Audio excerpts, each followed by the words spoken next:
नमस्कार दोस्तों, क्या आप परेशान हैं अपने बालों से? क्या आपके बाल बढ़ नहीं रहे और आपको चाहिए लंबे घने खूबसूरत बाल? तो इस वीडियो को अंत तक जरूर देखें, क्योंकि इस वीडियो में हकीम सुलेमान खान साहब आपको बताएंगे कुछ ऐसे घरेलू नुस्खे जिन्हें अपनाकर आप अपने बाल लंबे कर सकते हैं।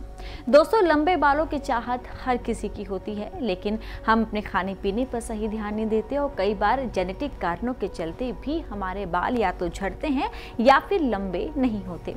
लेकिन कुछ ऐसे घरेलू उपाय हैं जिन्हें अगर आपने अपना लिया तो आपकी ये परेशानी दूर हो सकती है। और वो घरेलू उपाय क्या है, बता रहे हैं हकीम सुलेमान खान साहब। सफ़ेद गौन मोरिंगा, याद रखें, सफ़ेद गौन मोरिंगा ख़रीदें और ये आपका इसे 100-200 ग्राम ख़रीद लें।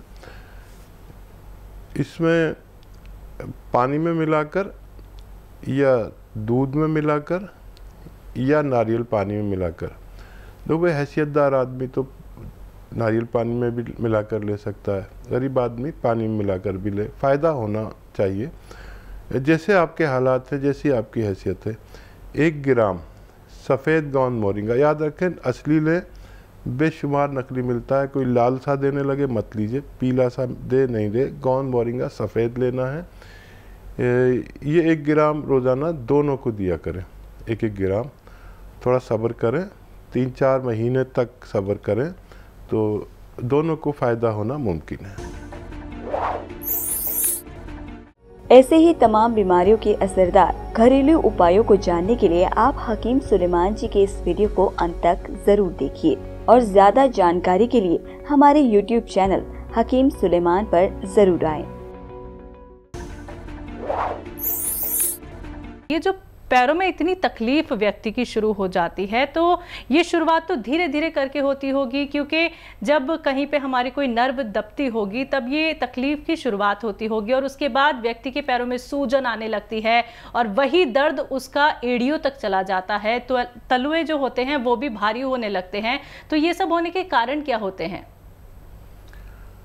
देखिए, अगर कम उम्र है तो कोई आने जाने वाला मर्ज कोई भी दवा लेके खा लें, लेकिन अगर 35-40 साल से ज़्यादा के हैं तो फिर ये समझ लीजिए शुरुआत हो गई है नर्व की कमज़ोरी की, डिस्क की जुम्बिश की, डिस्क अपनी जगह से सरक जाती है, और जोड़ों के दर्द की।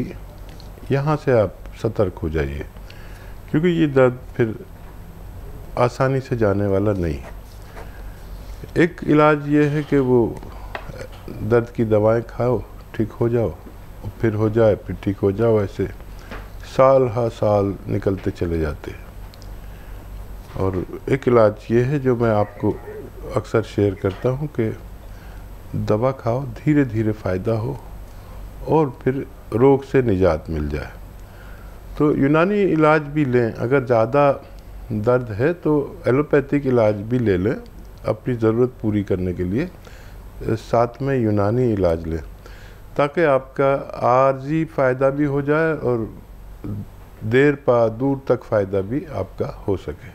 तो बिल्कुल दर्शकों, अगर आप लोग किसी भी दर्द से परेशान हो चुके हैं, करहाते हैं या फिर आपको किसी का सहारा लेना पड़ता है, इस दर्द से अगर आप लोग मुक्ति पाना चाहते हैं तो नुस्खे आप लोग जान सकते हैं। आपके लिए कौन सा बेहतरीन नुस्खा हो सकता है, ये सीधा आप लोगों को बताएंगे हकीम साहब। तो इन नंबर्स पे कॉल कीजिए दर्शकों, जो आपके सामने आपकी टीवी स्क्रीन पे। इसी के साथ कॉलर्स जुड़ गए हैं, उनसे बात कर लेते हैं। इंदौर से हैं कर्नल वर्मा जी, स्वागत है आपका। हेलो, नमस्कार जी। नमस्कार सर। हाजी साहब, आदाब, जय हिंद, खुशामदीद। वो ये जो आपने बताया कि बीज ये काले होते हैं क्या इमली के? इमली के? हाँ,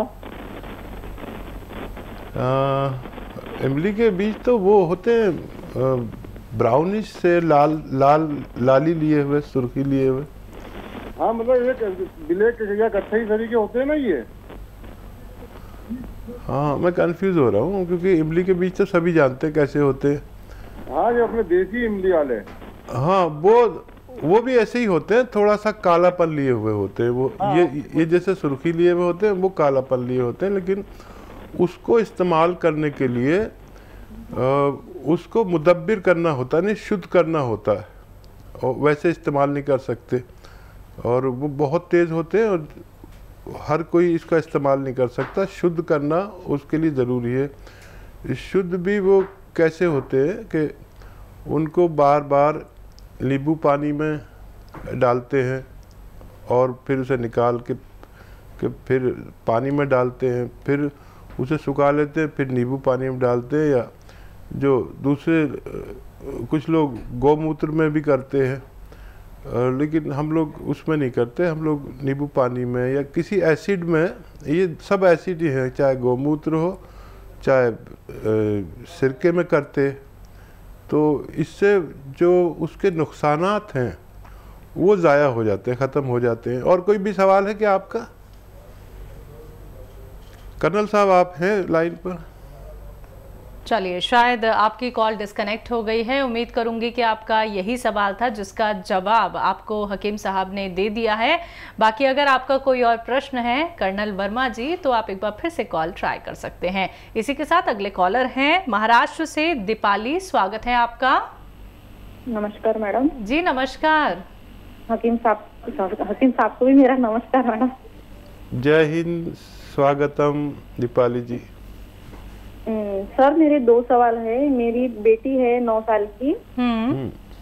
उसे ना सर हमेशा पेट में तकलीफ होती है, कभी नीचे के साइड में होती है, कभी ऊपर के साइड में, और तकलीफ ऐसे लेकर बैठती नहीं है वो, बस थोड़ी सी तकलीफ हो गई है, थोड़ी देर में अच्छी हो जाती है वो, और बार बार बोलती है कि पेट दर्द है, पेट दर्द है।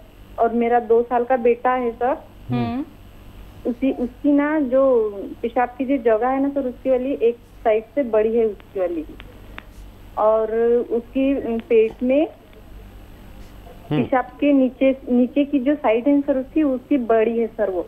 और जो पेट है ना सर उसका वाला, तो मतलब वो पैदा जब हुआ था तो बहुत कम वजन था सर उसका वाला, एकदम 1.5 किलो का ही था सर वो।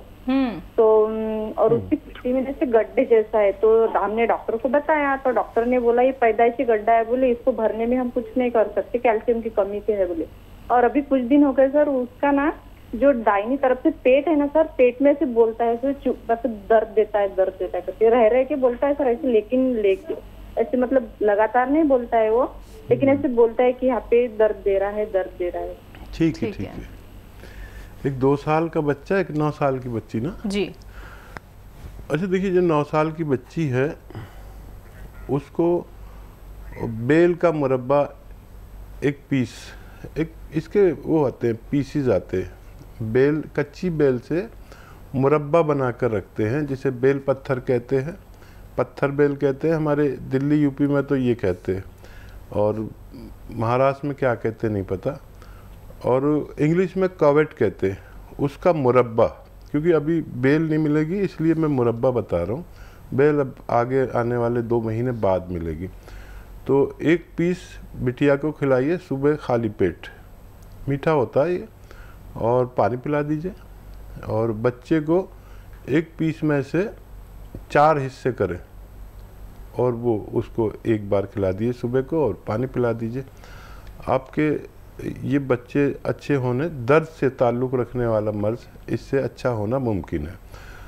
अब रही उसकी वो शेप शक्ल पेट की, तो डॉक्टर ने आपको सही मशवरा दिया है, अभी कुछ मत कराइए, उसे बच्चे को बड़ा होने दीजिए, और ना वो पेशाब की जगह पर आप ज़्यादा तवज्जो दें, उसको इतना बड़ा होने दीजिए कि अगर ग्रोथ करेंगी, सब चीज़ें ग्रोथ करेंगी, ग्रोथ करने दीजिए। ग्रोथ की उम्र इसकी निकल जाए तब ये सोचेंगे कि क्या करना है।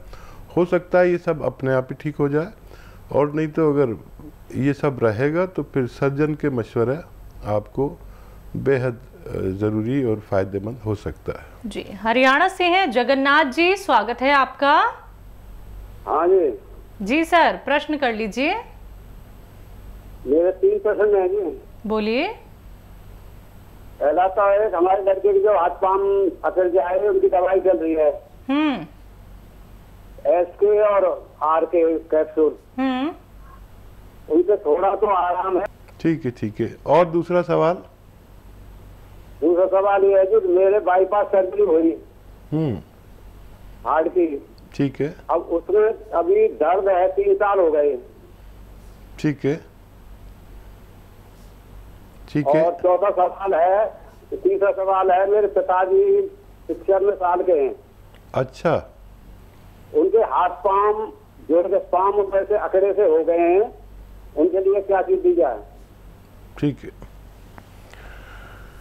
हाँ देखिए, वो बच्चे को फ़ायदा शुरू हो गया तो आप इत्मीनान रखें, देर से फ़ायदा हो सकता है लेकिन उस बच्चे का ठीक होना मुमकिन हो गया है। अब जो आप अगर एस केयर और आर केयर कैप्सूल ले रहे हैं तो एस केयर सुबह दें तो आर केयर शाम को दें, इस तरह से देना, एक साथ मत देना दोनों को कभी भी। एस केयर सुबह दें तो आर केयर शाम को दें, या आर केयर सुबह को दें तो एस केयर शाम को दें। अलग अलग टाइम में देना, 2 टाइम। ये यूनानी इलाज है, यानी आयुर्वेदिक इलाज है, इसमें थोड़ा थोड़ा फ़ायदा होता है। 10% के हिसाब से फ़ायदा हो रहा है हर महीने, तो आप समझ लीजिए कि कितना टाइम लगेगा। और कोई भी इलाज कराना चाहे कराते रहे। कुछ लोग झाड़ फूंक में यकीन रखते हैं, कुछ लोग दुआ तावीज़ में यकीन रखते हैं, लेकिन दवा का काम दवा से करें। और भी कोई इलाज करना चाहें तो करें, लेकिन ये स्पीड इसके लिए अच्छी है। हम तो 5% भी फ़ायदा अगर किसी को हो जाए तो बहुत खुश हो जाते हैं 1 महीने में, और ये 10% से ज़्यादा फ़ायदा इसको हो रहा है। बस आप इसके बाप हैं, आपकी दुआ आसमान को चीर कर जाती है। माँ से भी कहिए और आप भी इनके लिए दुआ करें, और थोड़ा टाइम लग सकता है जी। आपकी सर्जरी हो चुकी है, सर्जरी के बाद ये परेशानी आती ही है और दोबारा से फिर ब्लॉकेज होने शुरू हो जाते हैं। फिर ये 5-7 साल में ये सब होना ही है, लेकिन सर्जरी एक बार हो गई तो हो गई, दोबारा नहीं करा सकते। लेकिन उसका बहुत अच्छा है, आप बना लें और इस्तेमाल करें। देखिए, नींबू का रस, अदरक का रस, लहसुन का रस, याद रखें, नींबू, अदरक, लहसुन का 1-1 लीटर रस निकालें और कलौंजी का सिरका 1 लीटर लें। कलौंजी का सिरका 1 लीटर, या जैतून का सिरका, लेकिन जो भी लें असली लें, नकली बहुत आ रहा है, नकली बिल्कुल ना लें। इन सबको मिला दीजिए 3-3 चम्मच 2 बार या 3 बार खाने के बाद पिया करें। आप हमेशा हमेशा सुरक्षित रह सकते हैं। जी। पिताजी का क्या बताया था? हाथ पैर अकड़ जाते हैं, 75 साल की उम्र है। गौनसिया यानी एक आता है गौनसिया, काला गोंद भी कहते हैं इसे। असली लेना, बहुत नकली मिलता है। आधा ग्राम सुबह, आधा ग्राम शाम, बग़ैर चर्बी के दूध से खाने के बाद पिताजी को दिया करें। आप बहुत खुशनसीब हैं कि आपके पिताजी आपके सरपरस्त जिंदा हैं। दुनिया के सबसे कीमती हैं आपके लिए। दुनिया में माँ बाप से कीमती कोई नहीं होता, और पता अक्सर जब चलता है जब ये चले जाते हैं, फिर अहमियत पता होती है, फिर ढूंढते रहो। तो अभी इनकी ऐसी सेवा कीजिए, आप तीनों को फ़ायदा होना मुमकिन है।